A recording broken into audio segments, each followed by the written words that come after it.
Last night, yesterday afternoon, Brian Pillman was found dead. जब भी WWE से जुड़े किसी रेसलर की मौत होती है तो WWE उन्हें किसी न किसी तरह से श्रद्धांजलि देती है। अगर जिस रेसलर की मौत हुई है वो उस समय WWE का एक एक्टिव रेसलर था तो उन्हें श्रद्धांजलि देने के लिए उनके ऊपर एक खास शो बनाया जाता है, जैसे 2005 में एडी गुरेरो और 1999 में ओवेन हार्ट के लिए किया गया था। लेकिन अगर वो रेसलर रिटायर हो चुका है और टीवी से बहुत सालों तक दूर रहा है तो आमतौर पर उसके लिए एक 10 बेल सैल्यूट किया जाता है, जहां WWE के सभी सदस्य स्टेज पर आकर उनके लिए अपना सम्मान दिखाते हैं। लेकिन ऐसे भी कुछ मौके रहे हैं जब WWE अपने ही किसी रेसलर की मौत का शोक टेलीविजन पर नहीं मनाती। ऐसा क्यों होता है, इस बात से फैंस भी अनजान हैं और काफी हताश भी हैं, क्योंकि उन्हें लगता है जिस भी रेसलर ने कभी भी WWE के लिए काम किया है उन्हें अपनी मेहनत के लिए ऐसे समय पर कुछ तो पहचान मिलनी ही चाहिए। लेकिन ऐसा हुआ किन रेसलर्स के साथ था? जुड़िए हमारे साथ रेसलमेनिया में, जहां हम 12 ऐसे रेसलर्स के बारे में जानेंगे जिनकी मौत को WWE ने नजरअंदाज कर दिया।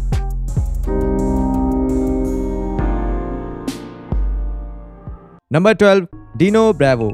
डीनो ब्रावो 1986 से 1992 तक WWE के साथ थे और हालांकि वो कभी टॉप रेसलर नहीं बन पाए, लेकिन वो रिंग में कदम रखने वाले सबसे शक्तिशाली रेसलर्स में से एक हैं। ब्रावो की मौत रेसलिंग की दुनिया की सबसे अजीब घटनाओं में से एक थी, क्योंकि एक हॉकी का खेल देखते वक्त उन्हें 17 बार गोली मारी गई थी। ऐसा क्यों हुआ? कई लोग मानते हैं कि इसके पीछे उनका मॉन्ट्रियल के मशहूर गुंडे विक कॉट्रोनी के साथ अपनी शादी से बना रिश्ता था और इस तरह से हुई उनकी मौत के कारण WWE ने इसकी चर्चा नहीं की। Number 11, Ludwig Borga. जो लोग लुडविग बोर्गा को नहीं जानते उन्हें बता दें कि न्यू जनरेशन एरा के दौरान ये कुछ समय के लिए WWF का हिस्सा थे और उनकी सबसे बड़ी सफलता टटांगा की जीत की स्ट्रीक को तोड़ना था। लेकिन 1994 में एक एंकल की चोट की वजह से उन्हें रेसलिंग छोड़नी पड़ी और उन्होंने MMA में एक नए करियर की शुरुआत करी। दुर्भाग्यवश 2010 में बोर्गा ने आत्महत्या कर ली।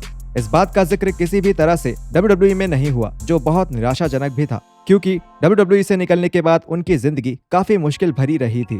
नंबर 10, जैक टनी। जैक टनी 1984 से लेकर 1995 तक WWE का एक अहम हिस्सा थे। वो WWF के ऑन स्क्रीन प्रेसिडेंट भी थे और WWE टेलीविजन पर एक मुख्य पद भी संभालते थे।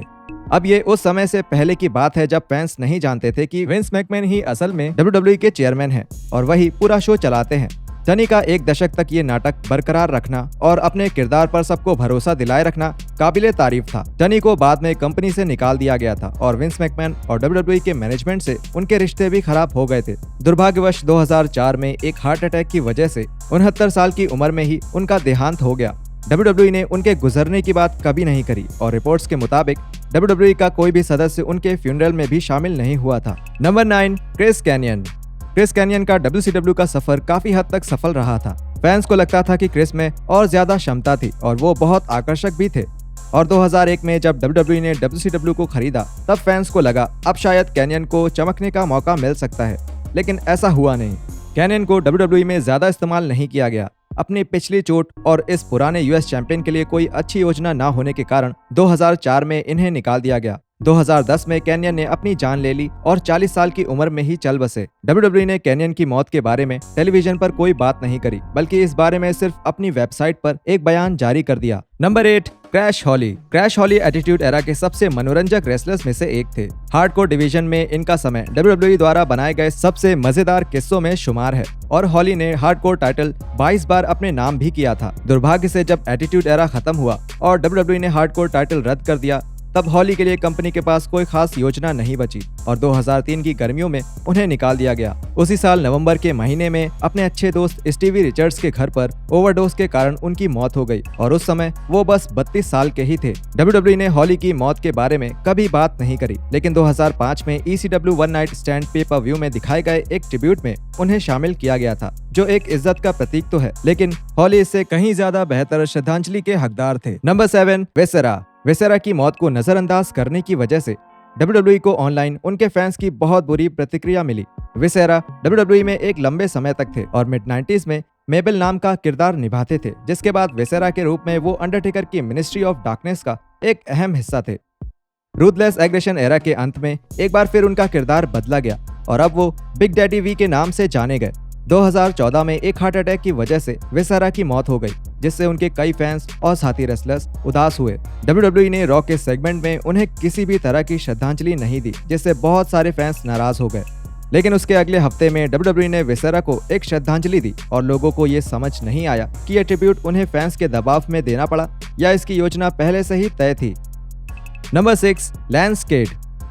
लैंस केड के पास वो हर एक चीज थी जो WWE के टॉप स्टार में होनी चाहिए थी। ट्रेवर मर्डॉक के साथ एक सफल टैग टीम बनाने के बाद केड ने क्रिस जेरिको के साथ अलायंस बनाया और 2008 के क्रिस जेरिको और शॉन माइकल्स के बीच हुए झगड़े में इस अलायंस की मुख्य भूमिका रही और इस बात से फैंस को यकीन हो गया कि WWE अब केड को अपना अगला बड़ा सुपरस्टार बनाने वाले हैं।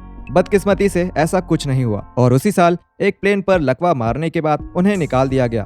उनकी ड्रग्स की लत की वजह से 2 साल बाद ही 29 साल की उम्र में ओवरडोज के कारण केड की मौत हो गई। WWE ने केड की मौत का कोई जिक्र नहीं किया क्योंकि उस समय जब भी कोई रेसलर किसी ड्रग्स से जुड़े कारण से मरता था तब WWE टेलीविजन पर उसकी कोई बात नहीं करते थे। जाहिर है कि उनके इस कदम की वजह से बहुत से फैंस ने WWE की आलोचना करी और WWE को ये समझाने में काफी साल लग गए कि ये कितना गलत है। Number 5, Hercules. द हरक्यूलिस 80 के दशक में हल्क होगन और टेड डिबियासी के साथ अपने मैचेस की वजह से काफी फेमस थे, जिसके बाद उन्होंने पॉल रोमा के साथ पावर और ग्लोरी नाम की एक टैग टीम बनाई। 1999 में हरक्यूलिस रिटायर हो गए क्योंकि वो अपने परिवार के साथ ज्यादा वक्त बिताना चाहते थे। दुर्भाग्य से अपने रिटायरमेंट के 6 साल बाद एक दिल की बीमारी के कारण उनकी अपने घर में ही मौत हो गई। WWE ने उनकी मौत के बारे में कोई बात नहीं करी और कंपनी से निकलने के बाद से टीवी पर उनका नाम कभी नहीं लिया गया।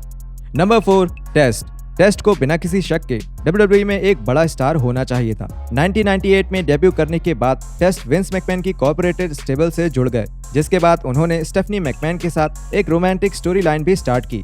अगले कुछ सालों तक मिड कार्ड प्लेयर रहकर उन्होंने अच्छा काम किया और एक बार इंटरकॉन्टिनेंटल टाइटल भी जीता, लेकिन दुख की बात ये रही कि वो कभी भी कार्ड के टॉप पर नहीं पहुंच पाए।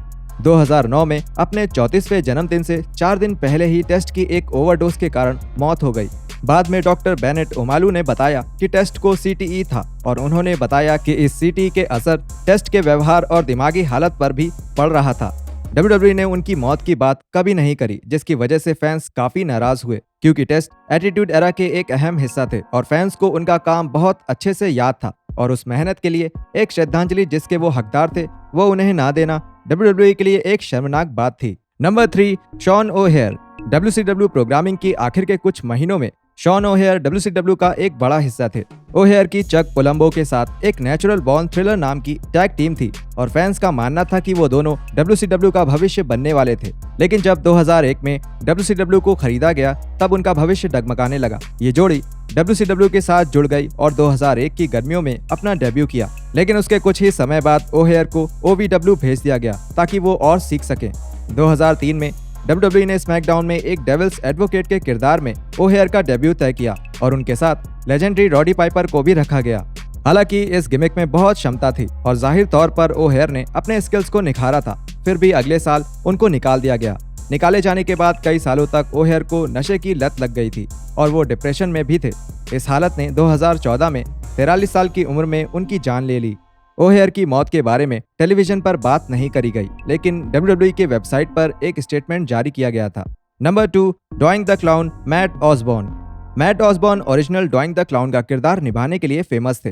डॉइंग द क्लाउन एक विलन क्लाउन का किरदार था जो अक्सर अपने ओपोनेंट्स पर चाल चलते थे, लेकिन 1993 में ऑसबॉर्न को WWE के होटल जहां पर बाकी रेसलर्स रुके हुए थे उसके हॉलवे में लगातार ड्रग्स स्मोक करने की वजह से निकाल दिया गया।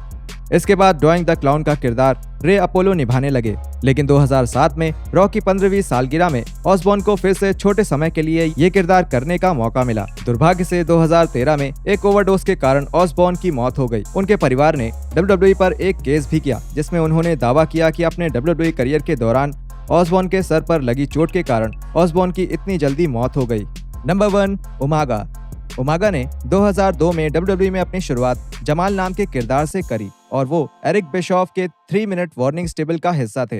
वो स्टेबल ज्यादा दिन नहीं चला और जमाल को एक नए किरदार उमागा के रूप में फिर से लाया गया, जिसमें उन्होंने बहुत सफलता पाई। उमागा का John Cena, Bobby Lashley, triple H और जेफ हार्डी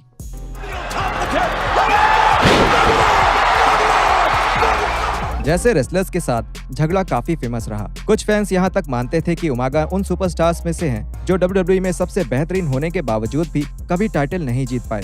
2009 में ओमेगा को WWE की वेलनेस पॉलिसी में फेल होने की वजह से निकाल दिया गया। उसके कुछ ही महीनों बाद उनकी मौत हो गई और उनके शरीर में अलग अलग किस्म की दवाइयां मिली। ओमेगा उस समय केवल 36 साल के थे। WWE ने ओमेगा की मृत्यु के बारे में टेलीविजन पर बात नहीं करी, लेकिन WWE लेजेंड क्रिस जेरिको के मुताबिक विंस मैकमैन ओमेगा के जाने से बहुत दुखी थे।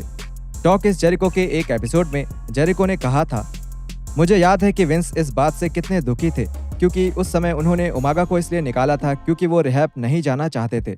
और मुझे याद है विंस ने कहा था, मैंने कोशिश करी, मैं नहीं चाहता कि ऐसा हो, पर मैं कुछ नहीं कर पाया। मतलब अगर आप खुद की मदद नहीं करना चाहते तो हम भी कुछ नहीं कर सकते। लेकिन वो बहुत उदास थे इस बात से क्योंकि मुझे लगता है मैकमैन के हिसाब से एकी के पास और कितना कुछ था करने के लिए अगर वो उस जाल में नहीं फंसते जिसमें इतने सालों में हमारे कई सारे भाई फंस चुके हैं।